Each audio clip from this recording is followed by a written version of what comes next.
So, before anybody says anything, yes, I think me without a beard looks just as weird as you think it looks. So,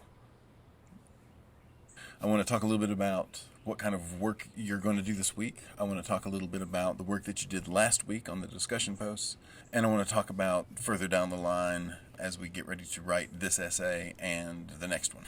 By now, you should have read No Exit. You hopefully should have watched it. Shout out to the handful of people who watching the screening with us on Friday. If you haven't gotten a chance to watch a production of No Exit, I'll put a link to the one that we watched on Friday on the announcements page of Brightspace, so that if you want to watch that one, you can.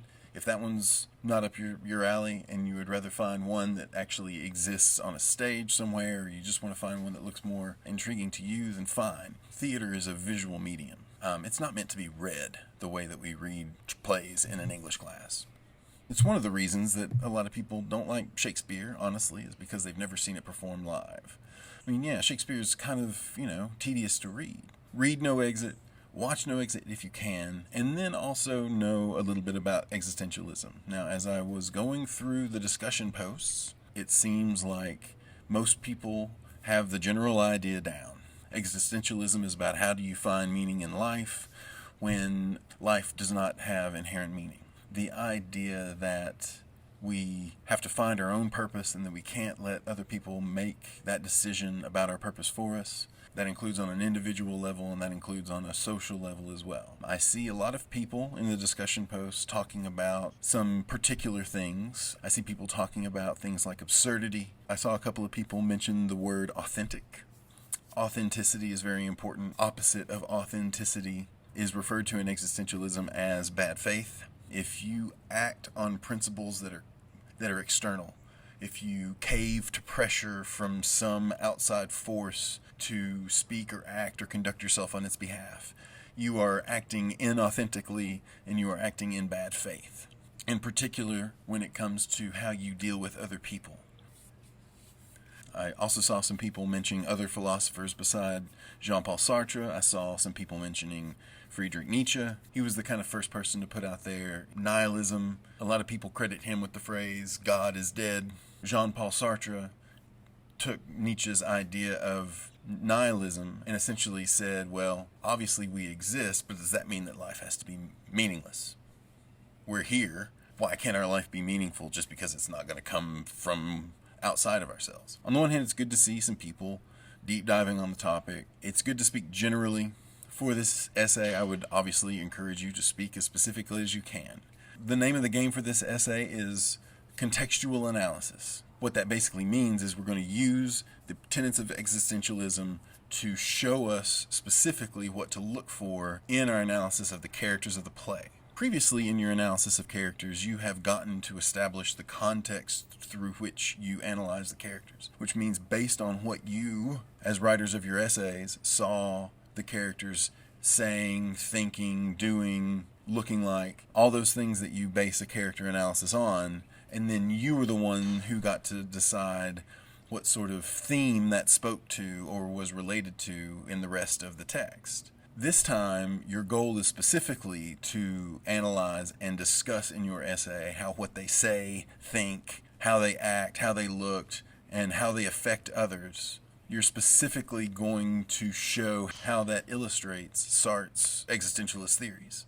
Those of us who watched the stream on Friday and then stuck around to talk a little bit have already heard me say this. What you're going to want to look for is how the way they interact with each other, how the way the three characters in the play interact with each other, illustrates what Sartre is talking about when he talks about existentialist philosophy. You're going to want to look for the ways in which their interactions reveal how they do or do not rely on each other for meaning in their life, what has been the way that they have defined their own meanings in their life, and what does the play sort of explore in terms of those ideas, those ideas of what one's life means to oneself and how other people interfere and play into that. So the essence of this essay is just analyzing the characters using the lens of existentialist philosophy.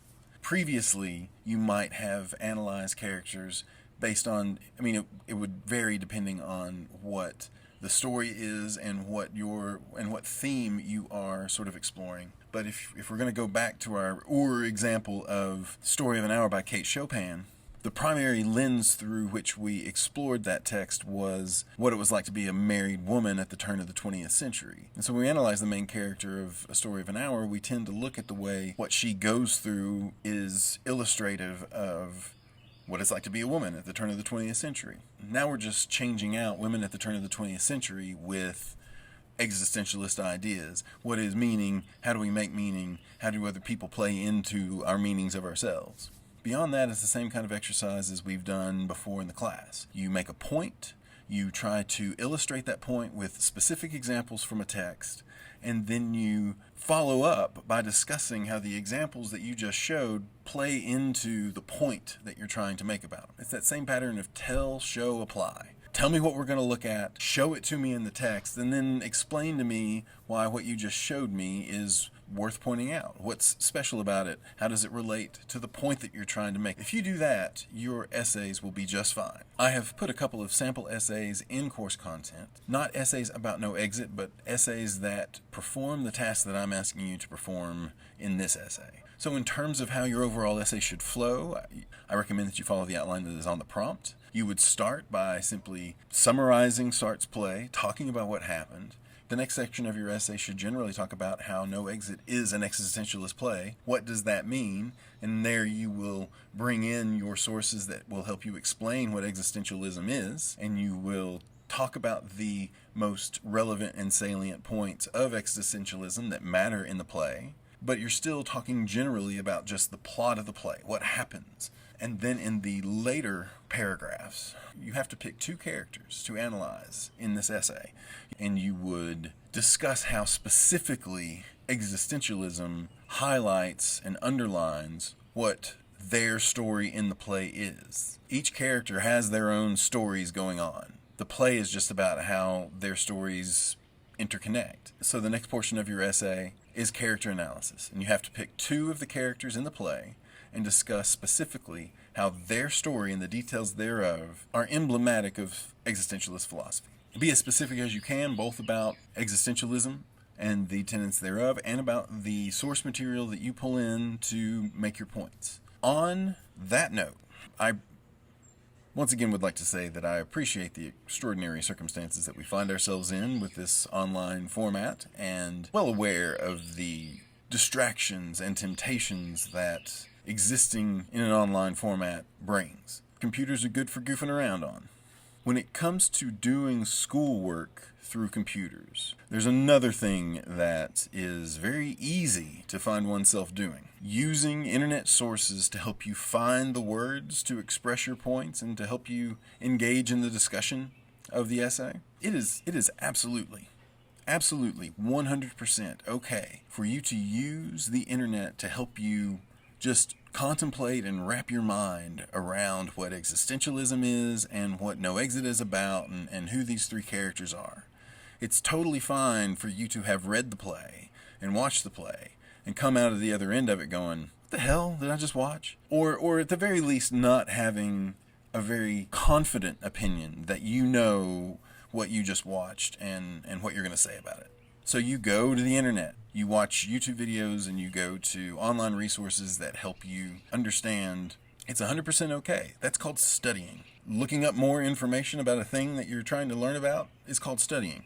That's okay. What's not okay is when content from the internet starts showing up in the things that you are turning in for a class. If you use sources, you need to cite those sources. And if you use language from the sources, you need to quote that. If you don't, that is plagiarism. I happen to know that there is a wonderful crash course video on existentialism, and I've watched it. It's a great video. If you feel like you should watch it in order to sort of help you see a little bit more deeply into existentialism, I would highly recommend it. In fact, I will link that video in the announcements. Well, some of you have actually just said, I've watched a crash course video, and that's fine. But some of you use very, very similar language in your posts, specifically the question of what if we exist first?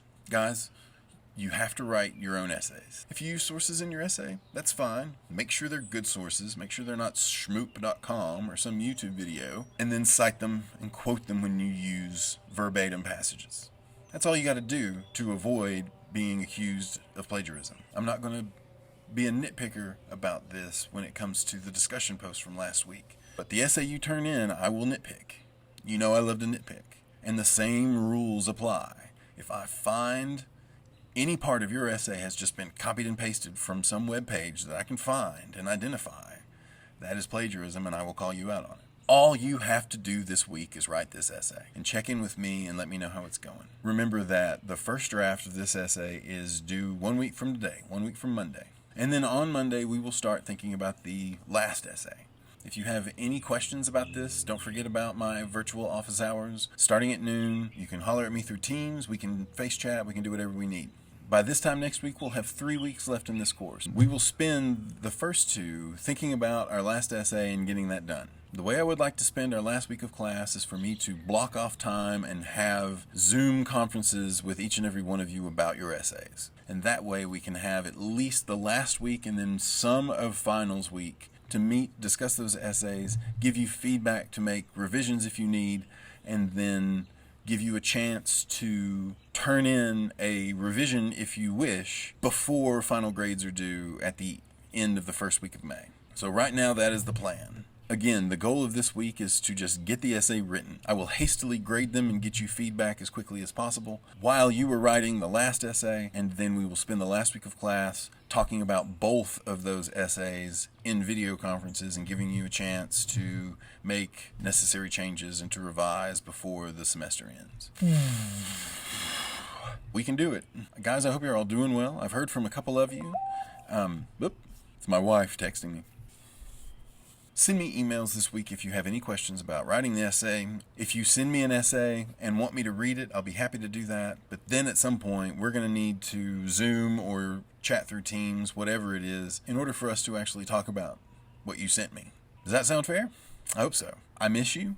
I love you. I wish you the best. Good luck writing this essay. There's no other homework this week for you. Let me know how I can help. Take care.